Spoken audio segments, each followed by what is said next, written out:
Assalamualaikum warahmatullahi wabarakatuh. Salam sejahtera untuk kita semua. Perkenalkan, saya Nadia Rahmawati, S.Kepners M.Kep, selaku dosen pada program studi pendidikan profesi nurse, bagian keperawatan Fakultas Kedokteran Universitas Tanjung Pura. Pada video ini, saya akan menjelaskan pernyataan diri dosen dalam unjuk kinerja Tridharma Perguruan Tinggi pada unsur pengajaran. Saya memilih mata kuliah keperawatan kesehatan dan reproduksi karena mata kuliah ini sesuai dengan keilmuan saya, yaitu keperawatan maternitas. Mata kuliah ini merupakan mata kuliah yang diajarkan untuk mahasiswa yang berada di semester 4. Mata kuliah ini memiliki bobot 3 SKS, yaitu 2 SKS teori dan 1 SKS praktikum di laboratorium. Terkait deskripsi singkat mata kuliah ini membahas tentang upaya meningkatkan kesehatan reproduksi perempuan usia subur, ibu hamil, melahirkan, nifas di antara dua masa kehamilan dalam kondisi beresiko, dan masalah-masalah yang berhubungan dengan gangguan sistem reproduksi, dengan penekanan pada upaya preventif dan promotif yang menggunakan pendekatan proses keperawatan dengan memperhatikan aspek legal dan etis di tatanan klinik maupun komunitas. Capaian pembelajaran pada mata kuliah keperawatan kesehatan dan reproduksi yaitu CPNK 1, mahasiswa mampu menyusun asuhan keperawatan maternitas dengan benar dan kreatif. CPNK 2, mahasiswa mampu melakukan pendidikan kesehatan terkait kasus resiko dan gangguan pada area maternitas dan dengan penekanan pada upaya preventif dan promotif. CPNK 3, mahasiswa mampu mengintegrasikan hasil penelitian yang berhubungan dengan area maternitas dalam kondisi berisiko dan gangguan. CPNK 4, mahasiswa mampu melakukan simulasi pengelolaan asuhan keperawatan pada wanita usia subur atau usia reproduksi, pasangan usia subur, wanita dalam masa childbearing yaitu hamil, melahirkan, dan setelah melahirkan dalam kondisi berisiko, dan masalah-masalah yang berhubungan dengan gangguan sistem reproduksi. CPNK 5, mahasiswa mampu mendemonstrasikan intervensi keperawatan pada kasus gangguan pada area maternitas dengan berbagai tingkat usia secara kreatif dan inovatif, sesuai dengan standar yang berlaku. Terkait bahan kajian dalam mata kuliah ini, keperawatan kesehatan reproduksi, yaitu yang pertama terkait patofisiologi dan penata laksanaan masalah reproduksi gangguan pendarahan. Yang kedua, patofisiologi dan penata laksanaan masalah reproduksi infeksi maternal. Yang ketiga, patofisiologi dan penata laksanaan masalah reproduksi penyakit pada masa kehamilan. Yang keempat, patofisiologi dan penata laksanaan masalah reproduksi persalinan beresiko. Yang kelima, patofisiologi dan penata laksanaan masalah reproduksi keluarga berencana. Yang keenam, patofisiologi dan penata laksanaan masalah reproduksi gangguan menstruasi. Yang ketujuh, patofisiologi dan penata laksanaan masalah reproduksi infeksi penyakit radang panggul. Yang kedelapan, patofisiologi dan penata laksanaan masalah reproduksi infertilitas. Yang kesembilan, patofisiologi dan penata laksanaan masalah reproduksi klimakterium. Yang kesepuluh, patofisiologi dan penata laksanaan masalah reproduksi trauma melahirkan. Yang ke-11, patofisiologi dan penata laksanaan masalah reproduksi keganasan. Ke-12, patofisiologi dan penata laksanaan masalah reproduksi kekerasan terhadap perempuan. Yang ke-13, asuhan keperawatan sistem reproduksi. Yang ke-14, sistem layanan kesehatan untuk pasien dengan gangguan sistem reproduksi. Yang ke-15, upaya-upaya pencegahan primer, sekunder, dan tersier pada sistem reproduksi. Yang ke-16, tren dan isu dalam keperawatan maternitas. Yang ke-17, evidence based practice dalam keperawatan maternitas. Dan yang ke-18 adalah manajemen kasus pada sistem reproduksi. Total pertemuan pada mata kuliah keperawatan kesehatan dan reproduksi ini berjumlah 16 kali pertemuan yang terdiri dari 14 pertemuan penyampaian materi, 1 pertemuan ujian tengah semester, dan 1 pertemuan ujian akhir semester. Terkait penilaian mata kuliah ini antara lain, kehadiran dan keaktifan memiliki bobot 10%, ini selama 16 kali pertemuan. Untuk tugas memiliki bobot 20%, ujian tengah semester 30%, dan ujian akhir semester 40%. Dalam mata kuliah ini ada beberapa referensi yang dapat mahasiswa gunakan. Di antaranya adalah sebagai berikut, dan juga beberapa hasil penelitian dari tim dosen. Mahasiswa juga bisa menggunakan online reading yang disiapkan oleh universitas, yaitu ada proquest.com, springerlink.com, expoacademic.com, dan juga perpustakaan.untan.ac.id. Terkait sub CPMK untuk pertemuan kali ini, yakni ada sub CPMK keempat, yaitu mahasiswa mampu membedakan metode kontrasepsi dan menganalisa penggunaannya serta mampu memberikan asuhan keperawatan kepada pasangan terkait keluarga berencana dan kontrasepsi. Untuk sistem perkuliahan yang akan dilaksanakan menggunakan metode DIA, yaitu Delivery, Interaction, dan Assessment. Pada delivery, saya menyampaikan materi dengan berbentukan media PowerPoint. Sedangkan interaksi, saya berinteraksi dengan mahasiswa selama perkuliahan berlangsung dan juga menggunakan metode diskusi. Pada assessment, saya melakukan evaluasi berupa memberikan penilaian dengan menggunakan pertanyaan atau kuis. Selanjutnya, akan saya tampilkan cuplikan dari kegiatan pembelajaran mata kuliah keperawatan kesehatan reproduksi. Selamat menyaksikan. Assalamualaikum warahmatullahi wabarakatuh. Waalaikumsalam warahmatullahi wabarakatuh.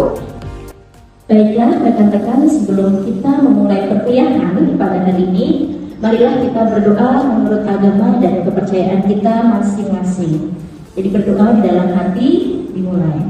Selamat siang semuanya, salam sejahtera. Apa kabar?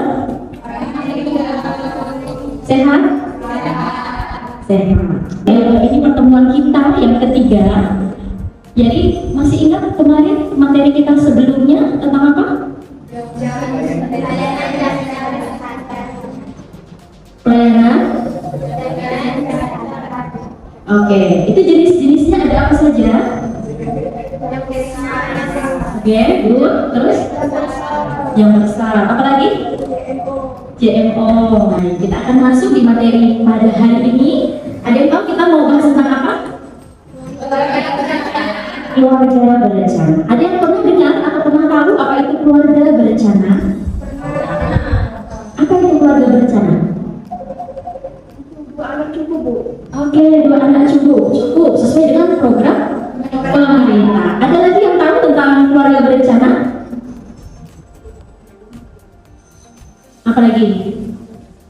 Program suntik KB. Jadi itu nanti masuk ke dalam jenis-jenis kontrasepsi. Kita lanjut ya. Baik, jadi pertemuan pada hari ini ada CPMK-nya ya, terkait dengan mahasiswa mampu membedakan metode kontrasepsi dan menganalisa penggunaannya serta mampu memberikan asuhan keperawatan kepada pasangan terkait keluarga berencana dan juga kontrasepsi. Jadi nanti kita akan belajar tentang jenis-jenis kontrasepsi, kemudian efektivitasnya dan juga efek sampingnya atau dampaknya, serta asuhan keperawatan penggunaan kontrasepsi. Kita lanjut ya. Baik. Untuk daftar isi atau bahan kajiannya yaitu tentang konsep keluarga berencana atau KB, kemudian mengenalkan jenis-jenis alat kontrasepsi perempuan dan laki-laki. Jadi yang menggunakan kontrasepsi itu bisa laki-laki, bisa perempuan. Kemudian asuhan keperawatan terkait KB dan juga kontrasepsinya. Nah, apa itu keluarga berencana? Keluarga berencana merupakan upaya yang dilakukan untuk dapat mengatur jarak kehamilan dengan memakai alat bantu kontrasepsi. Cuma nanti ada jenis-jenisnya lagi ya. Kemudian jenis-jenis kontrasepsi. Yang pertama ada kontrasepsi sederhana tanpa alat atau biasanya disebut dengan kontrasepsi alami. Kemudian nanti ada kontrasepsi sederhana dengan alat. Kemudian ada kontrasepsi hormonal, kontrasepsi dalam rahim, kemudian kontrasepsi dalam rahim pasca plasenta atau biasanya ini selama persalinan dan setelah melahirkan ya. Dan juga kontrasepsi mantap. Ada sudah pernah dengar dari ke-6 jenis ini? Sudah pernah dengar? Apa yang paling sering didengar? Hormonal, alami, apalagi? Mantap, gitu ya. Oke, kita lanjut ya. Kita bahas satu-satu yang sederhana tanpa alat atau alami. Ada 3 yaitu senggama terputus atau disebut coitus interruptus. Kemudian ada yang disebut pantang berkala. Jadi nanti akan menggunakan kalender. Kemudian yang ketiga ini metode amenorelaktasi atau disebut dengan MAR. Pertama yang coitus interruptus. Pernah dengar kalau metode ini ya bisa dilakukan saat pria akan ejakulasi atau mengeluarkan spermanya, itu penisnya ditarik, jadi dia akan mengeluarkan spermanya di luar atau tembak di luar. Pernah dengar? Oke, ini namanya metode coitus interruptus. Kemudian yang kedua, pantang berkala. Nah, metode kontrasepsi ini menggunakan perhitungan kalender. Tapi diingat, kalau metode ini hanya bisa digunakan untuk perempuan atau wanita yang siklus mensnya itu teratur. Jadi yang tidak teratur, misalnya 3 bulan sekali, 2 bulan sekali, ini akan sulit menggunakan metode pantang berkala. Karena nanti takutnya tidak sesuai dengan perhitungannya. Ya. Kemudian kapan Bu waktunya? Jadi kalau pantang berkala ini tidak boleh melakukan hubungan senggama yang ditembak ke dalam di saat masa subur atau ovulasi. Masa subur itu kapan Bu? Biasanya 1 minggu setelah menstruasi sampai 1 minggu sebelum menstruasi berikutnya. Jadi kurang lebih ada 2 mingguan masa ovulasi atau menghindari untuk sperma ketemu sel telur. Gitu ya. Kita lanjut. Yang ketiga, ini metode amenorrhea laktasi atau disebut MAL. Jadi metode ini metode yang sementara, jadi tergantung dari si ibunya. Karena si ibunya ini setelah melahirkan hanya efektivitasnya ini hanya bisa dengan syarat ini nih. Pertama, si ibu harus menyusui secara eksklusif, tidak boleh putus-putus ya. Jadi nggak boleh dari ASI support. Jadi ASI full selama 6 bulan. Kemudian ibu belum mendapatkan headnya kembali. Jadi ibu itu selama masa nifasnya selesai, kemudian setelah melahirkan, biasanya kalau dia MAL ini tidak akan terjadinya menstruasi. Bahkan sampai ada yang 1 tahun itu ibu setelah melahirkan belum mens. Itu sangat efektif kalau pakai metode ini. Sedangkan kalau sudah dapat mensnya kembali setelah melahirkan, itu biasanya kurang efektif lagi. Ya, karena apa? Masa ovulasi atau masa suburnya telah kembali gitu. Yang ketiga, umur bayi di bawah 6 bulan. Jadi biasanya si bayinya di bawah 6 bulan. Kalau udah 1 tahun ke atas biasanya kurang efektif untuk melakukan metode amenorrhea laktasi. Kita lanjut ke kontrasepsi sederhana dengan alat. Jadi yang pertama ada yang namanya kondom. Itu bisa dipasang saat ereksi. Oke, itu bahan dari latex ya. Kemudian bagaimana sih Bu fungsinya? Ya, itu untuk menghambat supaya sperma tidak bertemu dengan sel telur. Jadi dipasang saat ereksi penisnya. Kemudian yang diafragma. Jadi ini bentuknya kap bulat cembung yang terbuat dari karet juga, kurang lebih ya, dari bahan karet. Nih, jadi kalau yang diafragma ini dimasukkan ke dalam vagina. Jadi kalau kondom ini buat pria, kalau yang diafragma itu untuk perempuannya. Oke, ya. Kemudian kontrasepsi hormonal. Pernah dengar hormon? Oke, jadi ada beberapa jenis kontrasepsi hormonal, itu ada pil KB, ada suntik, ada implan atau susuk biasanya orang sebutnya ya. Yang pertama adalah pil KB. Jadi pil KB ini bentuknya tablet atau pil, jadi seperti ini bentuk pil KB. Nih, ini pil KB-nya ya. Kemudian cara penggunaannya bagaimana nanti sesuai dengan tulisan hari di belakang. Ya. Kemudian kalau pil KB ini fungsinya seperti apa sih Bu?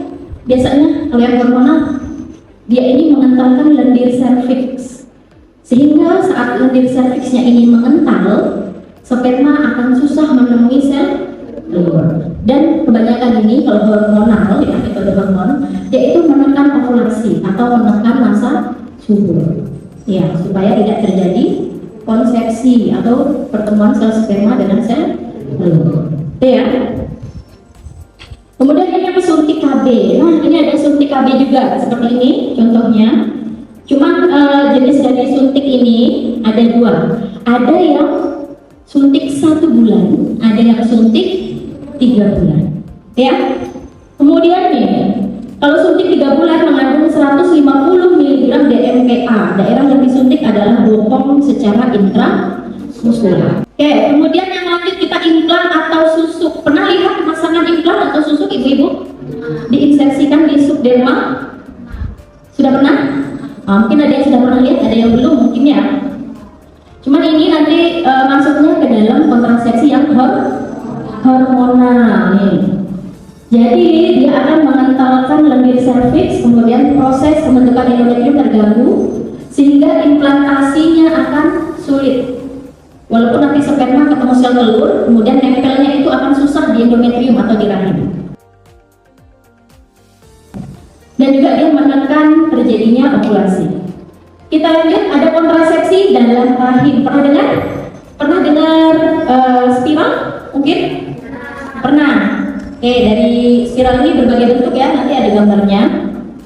Nah, seperti ini gambarnya. Jadi jenisnya. Nah, alat kontrasepsi dalam rahim ini ya, atau disebut juga biasanya kita nyebutnya IUD ya. Oke, ini bisa dipasang. Ada juga yang hanya alat, ada juga yang kombinasi dengan hormon progesteron. Kalau IUD ini. Kemudian ada juga IUD itu yang pasca-plasenta atau yang ditempelkan saat melahirkan. Biasanya kalau dia SC atau operasi langsung dipasang. Atau ada juga kalau dia persalinan spontan pervaginal ya. Itu 10 menit setelah 10 menit setelah plasentanya keluar baru dipasang IUD. Makanya disebut dengan pasca plasenta, gitu ya. Nah, kemudian untuk IUD-nya yang umum dipasang pada pasca plasenta ini adalah TCU 380A jenisnya. Oke. Kemudian kita lanjut ke kontrasepsi mantap tadi yang disebut. Pernah kalau metode mantap ini bisa cowok atau bisa pria, bisa juga wanita, perempuan ya, kedua-duanya. Kalau perempuan disebut dengan tubektomi. Kalau laki-laki disebut vasektomi. Kalau tubektomi itu diapakan kira-kira perempuannya?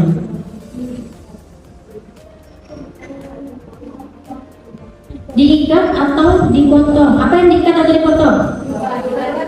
Saluran tuba fallopi keduanya ya. Jadi bisa diikat atau dipotong.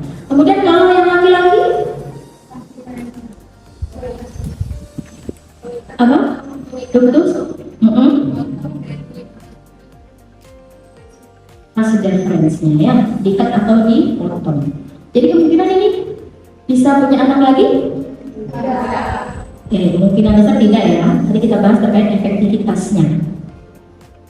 Oke, jadi kalau vasektomi, jadi operasi kecil bisa diikat atau diputus saluran vas deferens. Kalau tubektomi yang diputus adalah saluran tuba fallopi, sehingga sel telur dan sel-sel spermanya tidak akan bertemu, gitu ya. Lanjut kita ke aktivitas penggunaan kontrasepsi dari aktivitas jenis yang kita ketahui, mana kira-kira yang paling efektif ya? Mantap. Oke. Itu termasuk kontrasepsi yang jangka panjang ya.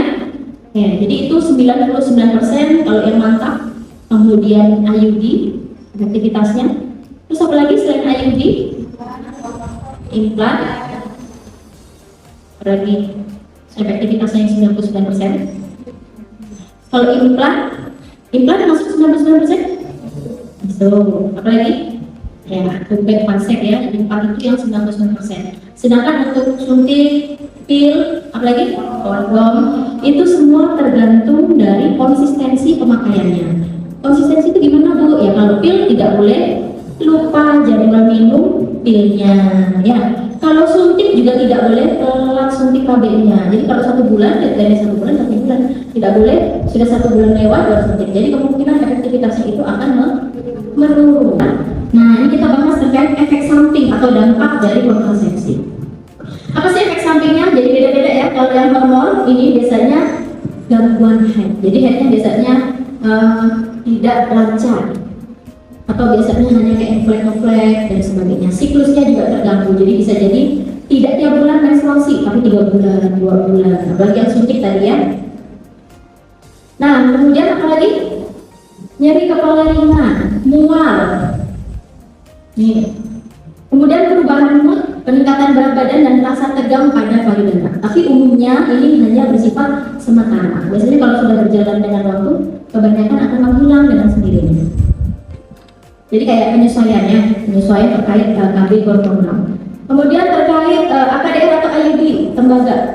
Biasanya terkait menstruasinya yang akan lebih banyak dan nyeri pemasangan IUD, apalagi di awal-awal pemasangan.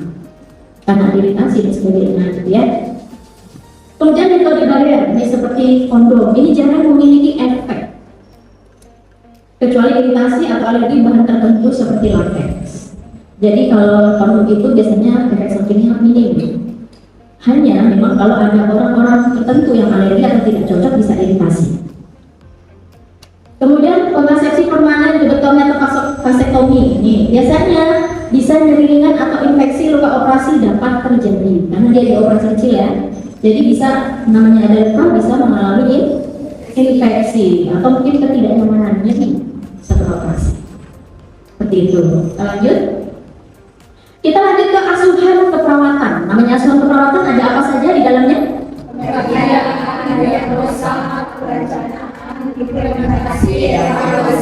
Oke.